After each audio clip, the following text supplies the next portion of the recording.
Hello. Back in the mid-90s, I was visiting my sister in Denver, close to where I had been kidnapped, held hostage, and almost killed many years before. I had often wanted to thank the man who had saved my soul after I saved my life one hot summer evening in 1974 when I was just 17.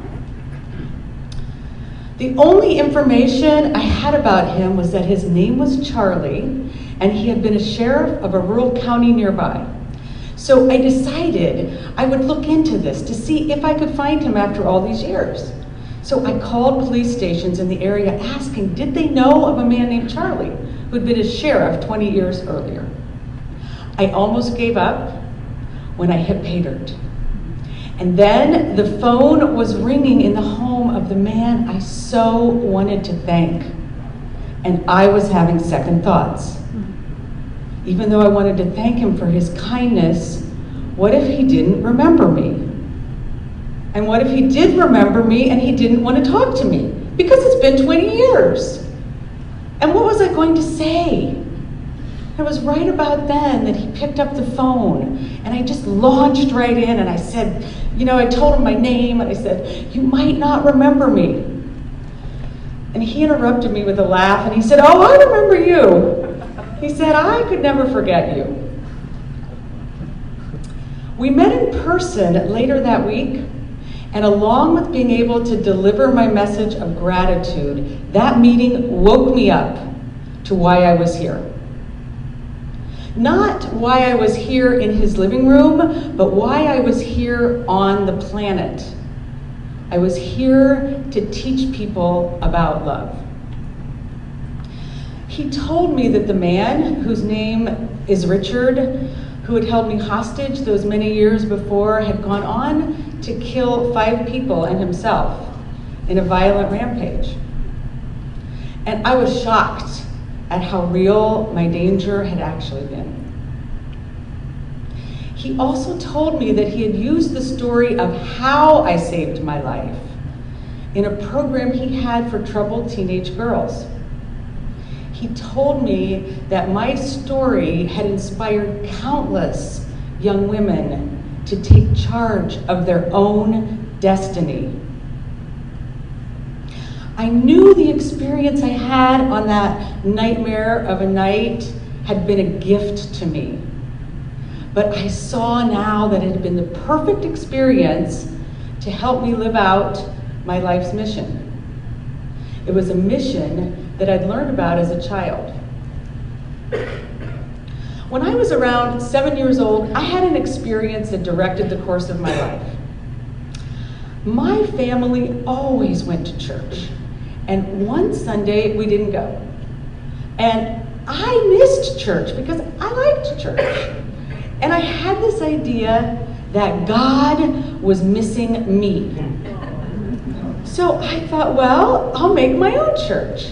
So I went into the field next to my house and I put out a blanket and I just kind of did everything I knew to make a church. And I thought, this is the perfect time to talk to God about something that had really been bugging me.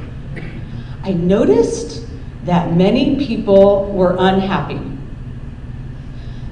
I was probably talking about my sisters, okay? I noticed that it seemed like no matter what, they had something to complain about.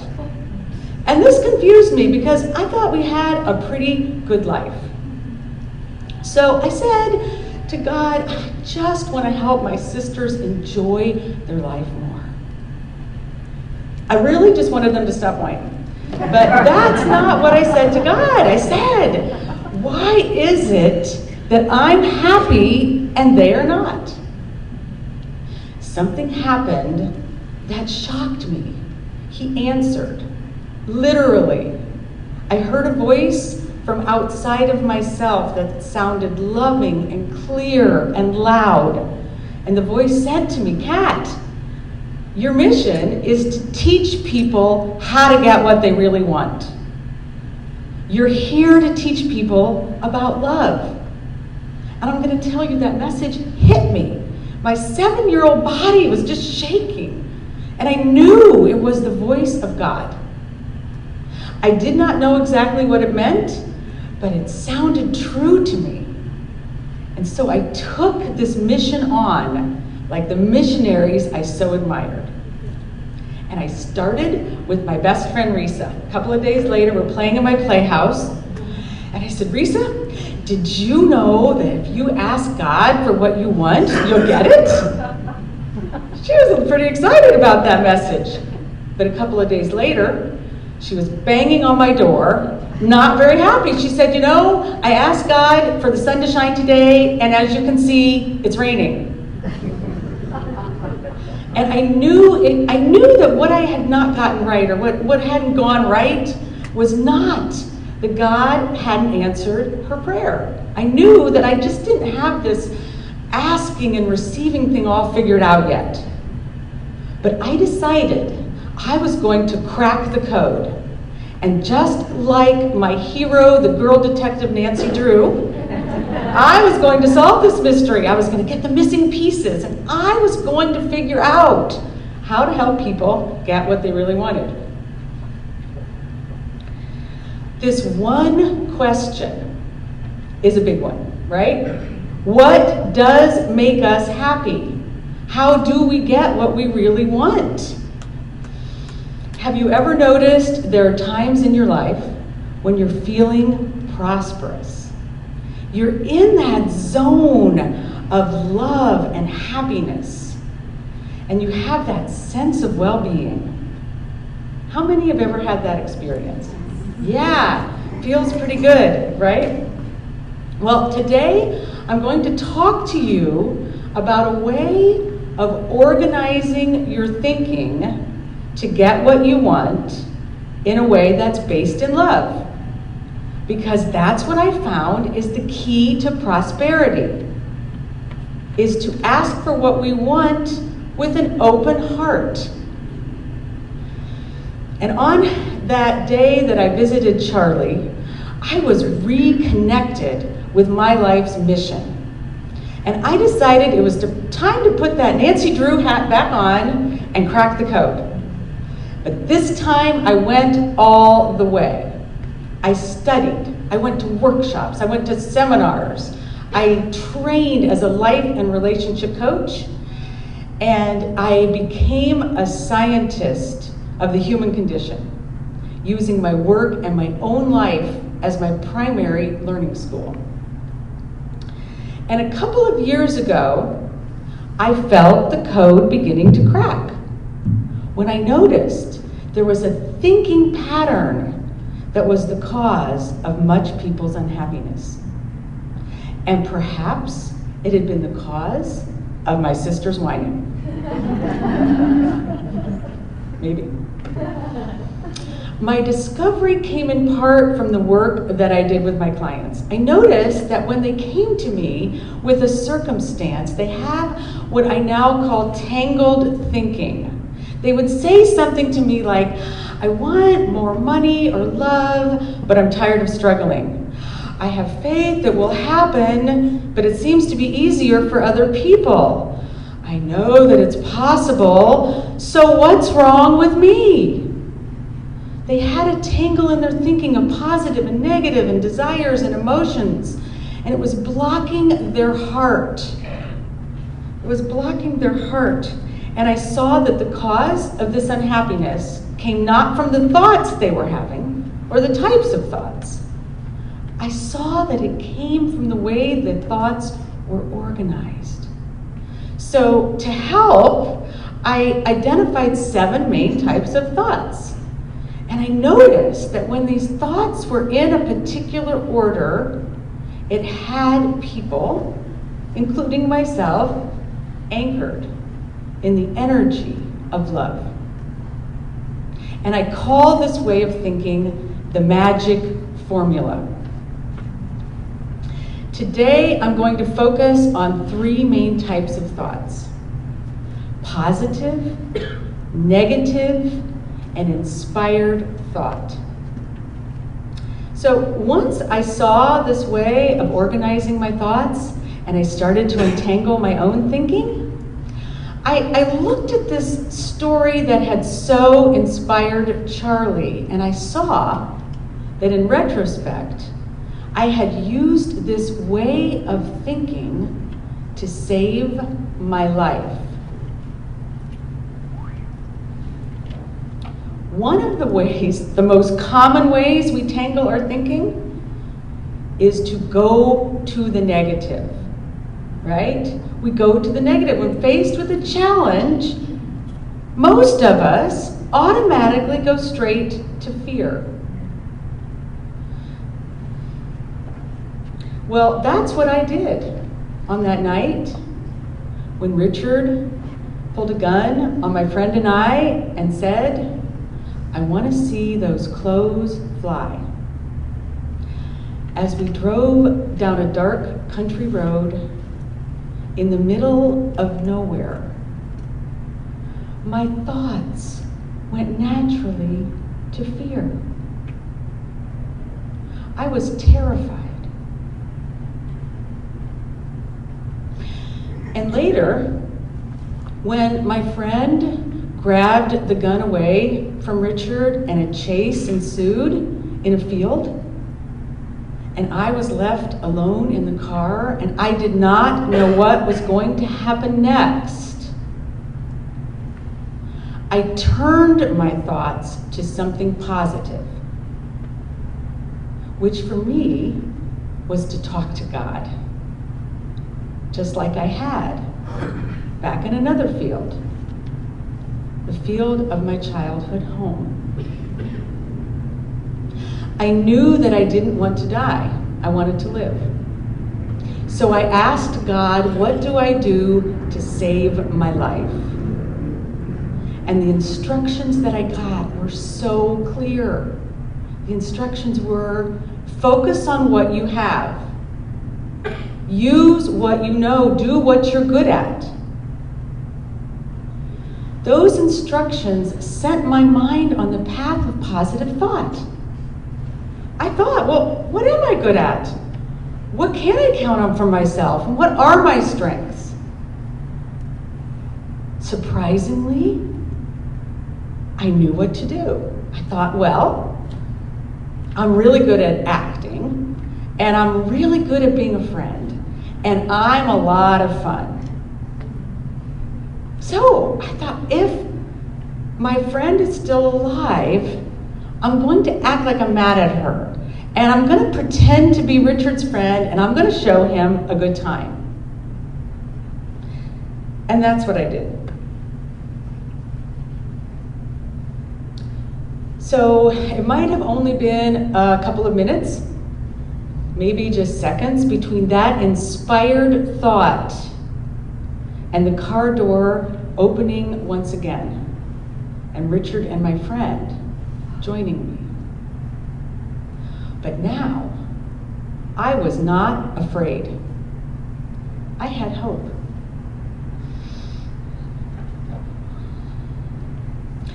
I want to stop for a moment in my story to take a look at the path my friend's thinking had taken.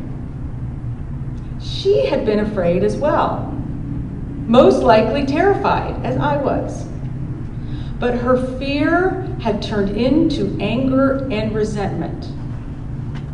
She was focused on what she didn't have, and her thinking was negative.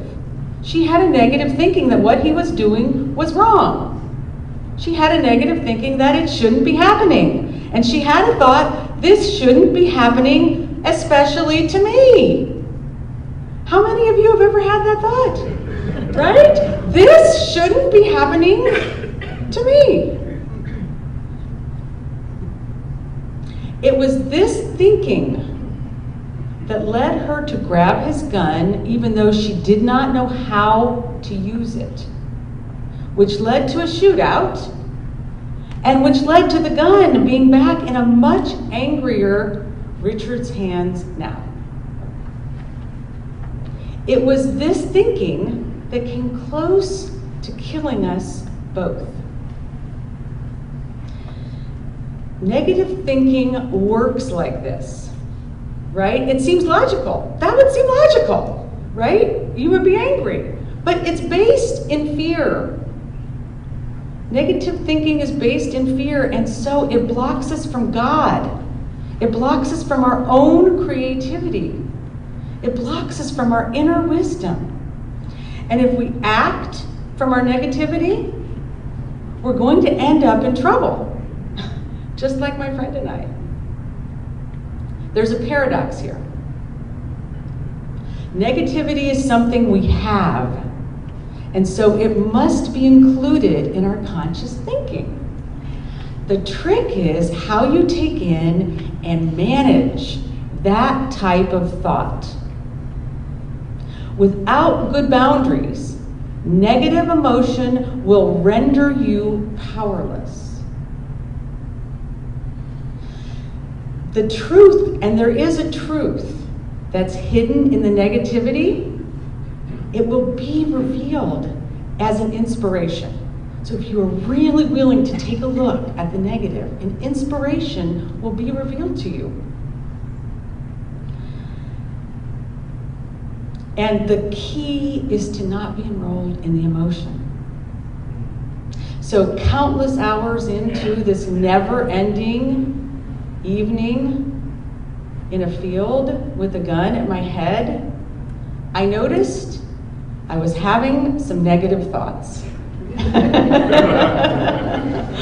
I was having some negative thoughts. So I addressed them without going back into fear. I noticed I was thinking, it seems like his attention is waning on this good time we're having because he's threatening to kill me every couple of minutes now. And I noticed I had a thinking that I'm running out of time. And I had a thought, I don't know what to do next. And I had a thought, just give in. But I didn't want to die. I wanted to live. And this is another step in the magic formula way of thinking. You release the negative and inspiration naturally occurs. An inspired truth will reveal itself like magic. And in that moment, what was revealed to me was I needed a new plan. And so, silently, I asked God, what now? The answer that came, I felt the truth of it. I knew it was the one thing I could do to save my life. And I knew this because of how I felt. I felt inspired. I knew this one thing that I had been holding back was the one thing I needed to do to save my life. And so I did. Now, that's how the magic formula works in an extreme situation. And I believe I was given that experience so I would forever know the truth that we create our lives with our thoughts. Like forever. Well, that's the truth. I can never, ever not know. And though that's a dramatic story and one that I hope illustrates the point I was intending to make, that I was able to organize my thinking in a way that returned me to the energy of love with a gun at my head. But the real challenge for all of us is when our own negative voice holds a gun to our head. And the real value of this way of thinking is in your everyday life, with your relationships, with the people you work with your health, and in other important areas like money. We often feel that gun at our heads when it comes to finances, don't we? Yeah, I know I have. And this month here at Unity, we've been focusing on the spiritual aspect of money. And so I'm going to tell you one more tale. It's a tale of how I addressed a financial tangle of my own using this magic formula. So, back in 2006, my husband and I bought a house worth more than $1 million. And we made this purchase with the partnership of a family member. Now, this was something that seemed positive to me, but I didn't have a good feeling about it in my gut. Another seemingly positive aspect, the bank was more than happy to lend us the money at a great rate, right? But something didn't feel right to me. So just like I had noticed with my clients, I had that tangled thinking of positive and negative and some mixed emotions that we went forward and made that purchase with. So a year later, our partner calls us and bails on the partnership. And the housing market crash that came soon after that, just the icing on the cake of this particular lesson for me, right? I was in trouble. 2 years ago, when I saw this way of thinking and began untangling my thinking, I looked at kind of what had gotten us into that situation and decided to address it. So I took a look at the positive first, the things we had, and we had a house we loved, and we'd done the forgiveness work of ourselves and the person involved. And we'd been making the finances work well with renting our guest house out in a way that was fun and lucrative. We took a look at the negative. We really addressed it. We felt stupid. The negative often goes that way. It's like, God, that was stupid, right? And we felt like, well, what are we going to do? We're kind of stuck. And we felt like we had a gun at our heads. We looked at both the positive and negative, and we saw that we'd had that thinking for years. We've been waffling back and forth. But once we untangled it, the inspired truth that came was we were out of integrity with our finances.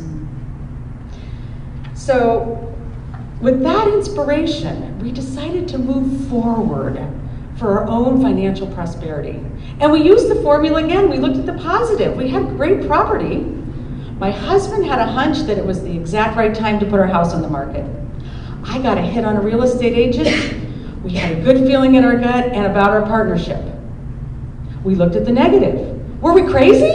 The housing market was terrible. We were going to lose a lot of money.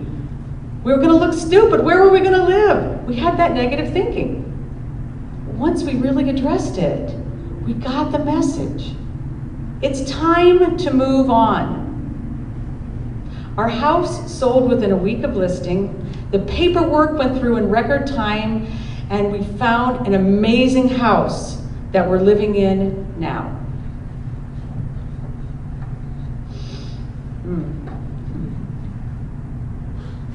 We reaped the rewards of untangling our thinking, and we got to that place of feeling well-being and the energy of love. We were at peace. And that's the real benefit I encourage you to take away today for the sake of your own prosperity. Start with the positive that you have. Address the negative and open your heart to the inspiration that always comes in the energy of love. And speaking of love, you might be wondering what I did to save my life those many years before. Well, it was love. The answer, what I heard God speaking to me was that I needed to really love this man, even though he was evil. And so I did. And I don't know if I said or did anything differently than before. I just knew that if I opened my heart, God would take care of the rest. And in that moment, I knew without a doubt the truth that love is the most powerful force of all. And so, I loved Richard. With all my heart. And within an hour, he drove my friend and I to freedom. And later that day, he was arrested by a sheriff named Charlie, who loved me by opening his heart and his home. And in so doing, he saved my soul.